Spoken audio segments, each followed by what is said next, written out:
Hello everybody, hope you're all doing fantastically well. It's Connor here. We're back with another video. We're back with another One Leeds video. It's your whole City preview. It's unusual, isn't it? Because Leeds United are firing on all cylinders when it comes to... Well, it's when it comes to, games now, it's going to be twice a week and you've sort of understood a little bit of the hard knock mentality that's just come through in the press conference with Daniel Farke. We're going to be speaking about that. We're going to be speaking about everything Leeds United. I'd love it if you guys could like the video. Make sure you comment in, make sure you subscribe in. It's great to be positive about Leeds United once again. It's something that I love to do. It's something that I love to discuss, things that really get me excited. It's difficult to get motivated for YouTube and difficult as a fan to get motivated when the club has just been in a rot for 2 years, really. But hopefully this is us coming out of the cycle. This is hopefully Leeds United getting into a positive mentality, a positive space, and it looks like the players after the weekend have definitely been thriving on that. Now, let me just touch on Millwall. I spoke about it a little bit last night, but overall, I didn't think we were unbelievable, but I thought Leeds were ruthless. If you listen to a lot of Millwall channels speaking about it, they didn't think there was that much between the teams. I disagree. I thought there was a crispness, a sharpness to Leeds United in possession. I thought we were much better at keeping hold of the ball than they were, aside from maybe Luke Ayling. But I thought the whole team really were picking up spaces really, really nicely. And to be fair to a lot of Millwall commentary and YouTubers and podcasters, they have said that, it is that. It's the cash. Cash is king, and shout out Dan on Lions TV who was saying almost, you just can't compete with that. And Leeds fans shouldn't really give a what about that, because so what? You know what I mean? We've been in the Championship for many, many, many years, and teams have come down with parachute payments and just blown us off the park because you can't compete with it. So football works in cycles. That's us now, where we've always been the big fish in a small pond, but with a big fish with a lot of collateral in a small pond as well. So at this moment in time, so I'm all up for that. I don't care if we don't put in world-class performances and put in insane passages of play for 80, 90 minutes, as long as we win the game. And the ultimate goal is to get to the Premier League. I couldn't give a what. So, yeah, that's my big reflection on what went on. And conclusion, I'm happy with what I saw at the weekend. Now, we've just heard Daniel Farke's press conference. He seems to think that the players have gained a lot of confidence from what we saw at the weekend, which is great. He seems to believe that this is maybe going to be the start of something, but he also wants to keep everybody's feet on the ground. He was discussing Norwich City once again and how that took a period of time to really, get going with Norwich. And it did, they were not in a good position. We went down there, didn't we, and absolutely tore them apart under Bielsa. And that they were calling for Farke's head on multiple occasions, especially after that fixture. And, obviously the first season I had with them as well, a lot of Norwich fans weren't enamoured with what they were seeing. So hopefully the ship is going to turn, and he's had to face so many more problems at Leeds than he will have done at Norwich and probably in Germany as well. So Leeds in a phase now where you're hoping that front four is going to be able to get us out of maybe games like the weekend where we weren't unbelievable. But I'm looking now at teams who are playing Leeds with low blocks. And I actually think, the game's coming up.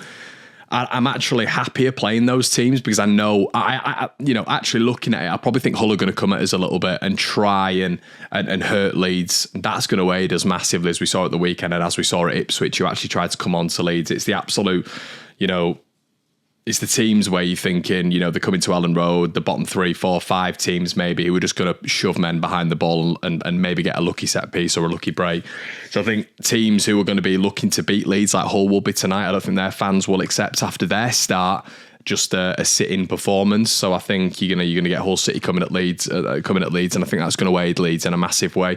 The problem is, you've got to really strategically think about it, because when you're looking at Ethan Ampadu, you're looking at Archie Gray, you're looking at Joe Rodon and Strauch's partnership, you're looking at Sam Byram at the weekend. It's solid. It is solid. The avenue I think a lot of teams are going to go down is putting the best winger on Luke Ayling's side and trying to hit us down that side. But we saw, them get a lot of joy down that side, in my opinion, especially in the first half, first 10, 15 minutes up and against Luke Ayling on their left side, our right side. But the balls into the box were just blocked, and they were anticipated by Rodon and Strauch, and consequently on the other side, Byron was reading play really well.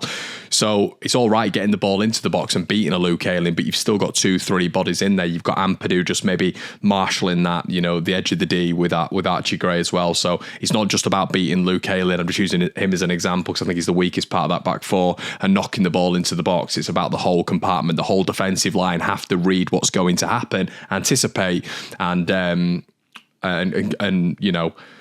be able to evaluate that situation and put themselves in that position, which is going to benefit Leeds and benefit play, obviously.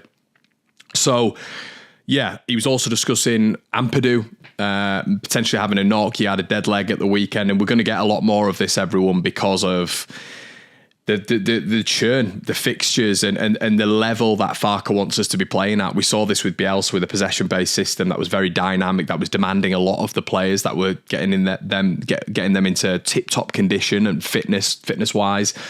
It takes a lot on the body, and there will be injuries. It's just how Leeds can deal with that. We've seen it through Jed Spence. We've seen it through potentially Ethan Ampadu, Sam Byram, of course. So it's how Leeds can go about this game. And even if there isn't an Ethan Ampadu available, you know what? I would actually be quite interested to see how we'd go about that if Ampadu wasn't fit, because there are going to be occasions where some of our key players aren't fit. Some matter more than others, but I'd be fascinated to see how we deal with that. Would it be Kamara maybe dropping a little bit deeper? Would it be Gruev dropping into that DM role?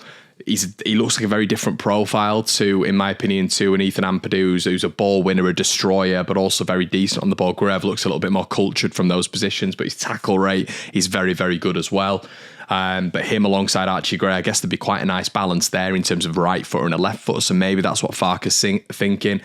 Kamara, I don't really see as a defensive midfielder, to be honest. So maybe it's going to be Gruev dropping a little bit deeper and being that deep line playmaker, trying to break through the lines. It's going to be a tough game for him, but listen, that's what he was bought for, £6 million, and play for Werder Bremen in the Bundesliga as well. So he's going to be used to a lot of these, atmospheres in grounds where teams absolutely despise. Maybe not with Bremen, but, rivalries that they've played in at home and this, that and the other. He's going to have to really acclimatise to tin pot towns around this country who are in this division, hating Leeds United. So that's going to be imperative for this one. But I'd like to see Gruev, I really would. And maybe this is the time where you give him a go. It is key to say that Ampadu is a bit ambiguous. He almost said that apparently in the last 24 hours he's really recovered, Ampadu, which is great news for Leeds United fans. But he has got a dead leg ultimately. So how they go about that would be interesting. Could we see Jamie Shackleton in there with Archie Gray? I don't really want to see that, to be honest with you. I just don't think there's enough quality there. We've brought Gruev, we've brought Kamara in for certain reasons. They're not the same player as Ampadu. We know that. However, can Gruev just drop a little bit deeper, and there'd be a nice little double pivot there, and that would be nice to see, maybe like the Mario Vrancic role. Who knows? Hull's results so far this season have been pretty impressive. Really impressive. A 1-1 draw against Coventry at the weekend is not a bad result whatsoever. They came back in that game, lost 2-1 to an absolutely flying Norwich City, beat Sheffield Wednesday at home, knocked 4 past them, beat Blackburn Rovers away 2-1, and obviously famously so far this season, beaten Leicester City. Now the home record, they've not lost at home yet. They've played 3 games at home and not lost yet. So I think this is a bit of a different Hull City side to what we've seen before. I think LUFC Lewis put out there that they've not had a shot against us in the last, or on target against us in their last 5 games, I think it was, which is an incredible stat. I think it's going to be a different Hull City team. It's going to be a Hull City team that are going to be up for this one. Liam Delap, someone to definitely keep an eye on. Obviously, the Man City low knee. But for me, Leeds have got to get this one done. I'm going to predict a Leeds win for this one. Would I take a draw? Yeah, I would take a draw. And obviously, it depends on personnel. But I'd like to see us get a little bit of a run together now. And if we can get 10 points out of 4 games by beating Hull City tonight, it really puts us in good stead for a challenging game against a good Watford side, this weekend. I think that's going to be a bit more of a difficult game. But yeah, 3 games in a week. Everybody, we've got to get used to this sort of thing, haven't we? Hull, it's key to note, I've had 2 more days rest than Leeds United. I believe they played on Friday night. Leeds have had to travel the breadth of the country, the length and breadth of the country to get from southeast London to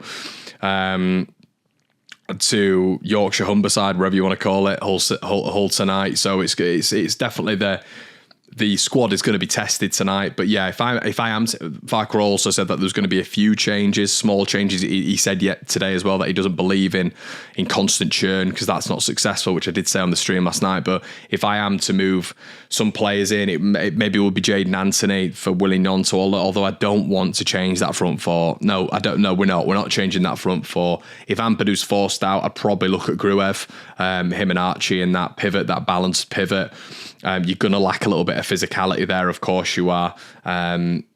But yeah, it'd be interesting to see if we'd go for a 3 at some point, a 4-3-3. That'd be great, sticking Kamara in there, and then you're fitting Kamara in, and they're able to work as a little bit of a trio there. That'd be interesting. And you're still able to keep that front 3. I know one drops out, but still, maybe away from home, Leeds are going to deploy that at points, although I think we're going to be a real counter-attacking side, so those 4 kind of have to play. Consistency breeds success, as I mentioned before, but yeah, I would be looking at Gruev maybe coming in if he is available for this one. If Ampadu is out, if Ampadu is available, you keep Ampadu in there, of course. And then worst case scenario, you take Byram out, but I don't see why you do that. So I think the only change that he'll probably make is Gruev. But guys, it's Gruev for Ampadu. Fascinated to hear what you think about this one. I'm going to go with the Hull City 1, Leeds United 2 win for this one. Fascinated to hear your thoughts. Who's your scorer? I'm going to go with another Joel Perreault double. Guys, it's been a pleasure, and I'll see you in a bit.